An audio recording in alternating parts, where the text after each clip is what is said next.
হরিতম pink auto নিয়ে খেলছো, কিন্তু তুমি কি দেখেছো আজকের তোমার জন্য আরেকটা গিফট রাখা আছে, 28 ডিসেম্বরের স্পেশাল গিফট।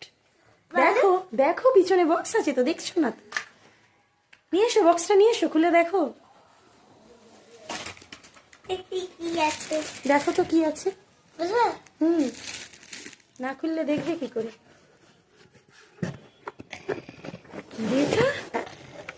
কিরে এটা, আরে দরজা খুলে যায়। দেখো তো খোলা যায় কিনা, নিচে রাখো, বিছানায় রাখো, রেখে দেখো। এই তো খুলে আছে। খুলে গেছে? কিরকম? কিরকম এই লাগলো? সাথে একটু ম্যাচ করে দেখি একটু। White white White white? তাহলে একটু ম্যাচ করে। আগে বলো হ্যাপি কিনা বলো। হ্যাঁ, এবার একটু পছন্দ ম্যাচ করে পছন্দ, এটা পুলিশ কার, তোমার পছন্দ হয়েছে তো? এবার একটু ম্যাচ করে আগে বলো পছন্দ হয়েছে কিনা পুলিশ কার। হ্যাঁ